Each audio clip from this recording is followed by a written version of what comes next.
ಕೋಟೆಯ ಮುದುಳದಲ್ಲಿ ಒಂದು ಛತ್ರಪತಿ ಶಿವಾಜಿ ಮಹಾರಾಜರ ಪ್ರತಿಮೆ ಅನಾವರಣದ ಕಾರ್ಯಕ್ರಮಕ್ಕೆ ನನ್ನನ್ನು ಆಹ್ವಾನಿಸಿದರು.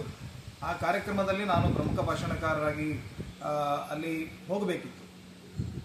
17ನೇ ತಾರೀಕಿಗೆ ನನ್ನ ವಿರುದ್ಧ ಅಲ್ಲಿಯ ಜಿಲ್ಲಾಡಳಿತ ಒಂದು ನಿರ್ಬಂಧವನ್ನು ವಿಧಿಸಿ, ಜಿಲ್ಲೆಗೆ 3 ತಿಂಗಳ ಕಾಲ ಬರಬಾರದು ಅಂತ ನಿರ್ಬಂಧವನ್ನು ವಿಧಿಸಿ ಒಂದು ಆದೇಶವನ್ನು ಜಾರಿ ಮಾಡಿದೆ.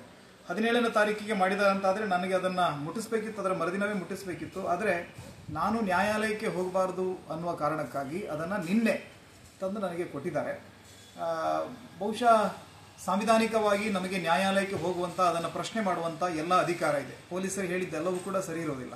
ಸರ್ಕಾರಗಳು ಅವರವರ ಸಿದ್ಧಾಂತ ಮತ್ತು ಅವರು ನಂಬಿದಂಥ ಒಂದಷ್ಟು ರಾಜಕೀಯ ಉದ್ದೇಶಗಳಿಗೆ ಬೇಕಾಗಿ ಪೊಲೀಸರನ್ನು ಬಳಸಿಕೊಳ್ಳುವಂಥದ್ದು ಸರಿಯಲ್ಲ ಅಂತ ನನ್ನ ಅಭಿಪ್ರಾಯ. ಮತ್ತೊಂದು, ರಾಜ್ಯದಲ್ಲಿ ಎಲ್ಲ ಹಿಂದೂ ಪರವಾದಂಥ ಧ್ವನಿಯನ್ನು ಹತ್ತಿಕ್ಕುವಂಥ ಪ್ರಯತ್ನ ನಡೀತಾ ಇದೆ.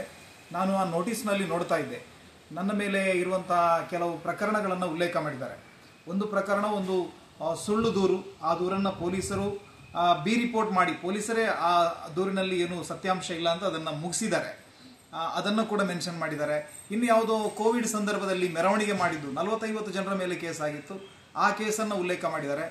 ಅದರ ಮೇಲೆ ಒಂದು ರೌಡಿ ಶೀಟರ್ ನನ್ನ ಮೇಲೆ ಹಾಳೆಯನ್ನು ತೆಗೆದಿರುವಂಥದ್ದು. ಇದೆಲ್ಲ ಬೆಳವಣಿಗೆಗಳನ್ನು ಗಮನಿಸುವಾಗ ಏನೋ ನಮ್ಮ ಪ್ರಜಾಸತ್ತಾತ್ಮಕವಾದಂಥ ವ್ಯವಸ್ಥೆಯಲ್ಲಿ ಎಲ್ಲರಿಗೂ ಕೂಡ ಅವರವರ ವಿಚಾರಗಳನ್ನು ವ್ಯಕ್ತಪಡಿಸುವಂಥ ಅಭಿಪ್ರಾಯವನ್ನು ವ್ಯಕ್ತಪಡಿಸುವಂಥ ಸ್ವಾತಂತ್ರ್ಯ ಇದೆ. ಆ ಸ್ವಾತಂತ್ರ್ಯವನ್ನು ಇವರು ಇವತ್ತು ಏನು ಫ್ರೀಡಮ್ ಆಫ್ ಎಕ್ಸ್ಪ್ರೆಷನ್ನ ದೊಡ್ಡ ದೊಡ್ಡ ಚಾಂಪಿಯನ್ಸ್ಗಳು ಅಂತ ಹೇಳ್ಕೊಳ್ತಾರೆ, ಅವರು ಈ ರೀತಿ ಹತ್ತಿಕ್ಕುವಂಥದ್ದು ಸರಿಯಲ್ಲ.